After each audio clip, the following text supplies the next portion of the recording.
Hey everybody, and welcome back to my channel where I unbox and review budget tech products. Today, continuing on with my BLACKSHARK series, we have the BLACKSHARK BS-M1 wired or wireless RGB gaming mouse.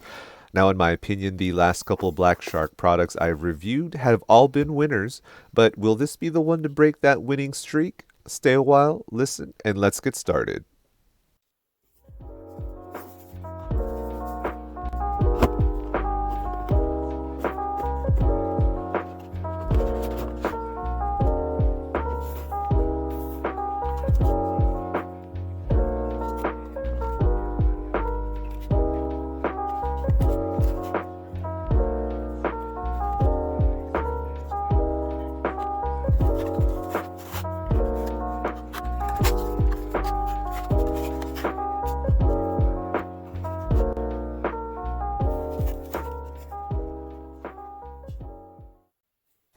So, what's in the box?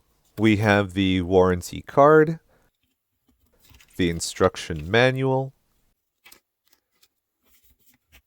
the USB-C charging cable,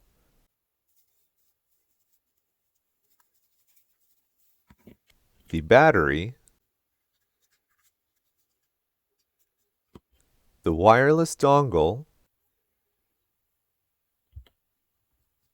the extra optional mouse cover in a honeycomb design, and finally the mouse itself.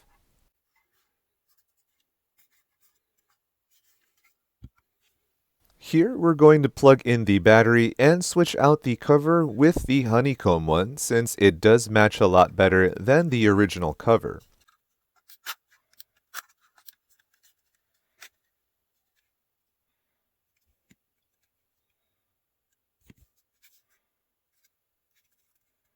One thing I forgot to do here was to latch the battery in place, so just be aware you will need to press down on the battery to make sure it stays in place.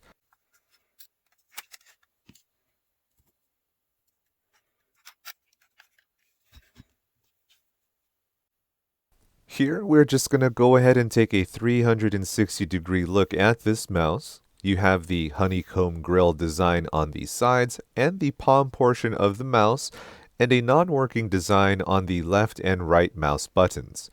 If you have larger hands, this mouse fits perfectly. It's not too big or too small. I did not have any issues with prolonged usage. The mouse buttons are fairly rigid. It does take some pressure to press the left and right mouse buttons. The DPI and the side buttons are easier to press, however. The scroll wheel feels good and not flimsy like some other mice out there. I'm just going to go ahead and plug this in and give it a quick charge so I can show you all the RGBs on this mouse. Red indicates charging, green is good to go. So to turn on the RGB side lighting, you will need to switch it all the way to the bottom. To turn off, it is the middle setting, and to turn off the mouse completely, it is all the way up. For this mouse, you will need to download the BLACKSHARK software to utilize the different color options. Here we have the different settings you can set the RGB lighting to: wave, static, breathing, chasing, color cycling, colorful steady, rainbow, flashing, switching, and off. You have a color wheel as well for the different color settings. Next, you can control what each button does. If you want the right mouse button to control the left, you can go ahead and change, and vice versa, although I don't know why you'd want to do that. You have the DPI settings tab where you can make more specific changes. The parameters tab where you can control specifically the sensitivity, scrolling speed, and the double-click speed. Lastly, you have the macros tab where you can assign macros to your mouse. Here we'll go through all the different RGB settings for this mouse.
One thing that I thought was really interesting was the USB-C charging cable.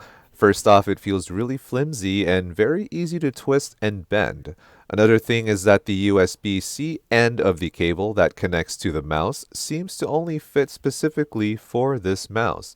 I tried using another USB-C standard connector and it wouldn't fit due to the way the female USB-C connector is on the mouse. The design prevents any other USB-C cable to be used. What I like about this mouse is the option to switch out the cover as you saw in the beginning of the video, as well as the honeycomb design. It does add a little bit of flair to this mouse. I also like how the left and right mouse buttons aren't so squishy. They do need to be pressed a little harder than the other mouses I've used. Maybe it's just me, but I like knowing when I'm pressing a mouse button. The app you download has numerous options on what you can change, not only visually, but practically as well. I also liked how you have the option to use this as a wired or a wireless mouse. A couple of things that I didn't like was the fact that you couldn't change all the RGB colors. Only the RGB that runs around the mouse may be changed. The BLACKSHARK logo stays on at a constant green, and the RGB for the scroll wheel always stays cycling through the many colors. I wish I could control all the RGBs to just have it one single color or to have it all at the same setting type. Another thing I didn't like was the USB connector. Again, it is very flimsy and bendable. If this should break, then you would need to get another USB-C cable specific to this device, as any other USB-C will not be able to connect due to the design of the front of this mouse. So I think this product here is going to slightly break the winning streak of all the other BLACKSHARK products I've reviewed. It's not a bad mouse. I would say it is just okay for $24. I'm most likely going to use this as an extra mouse for one of my gaming laptops or even for my work setup. Alright, and thank you all for watching. If you liked what you saw, consider leaving a like, comment, or even subscribe for more budget tech reviews. I'll see you all in the next one.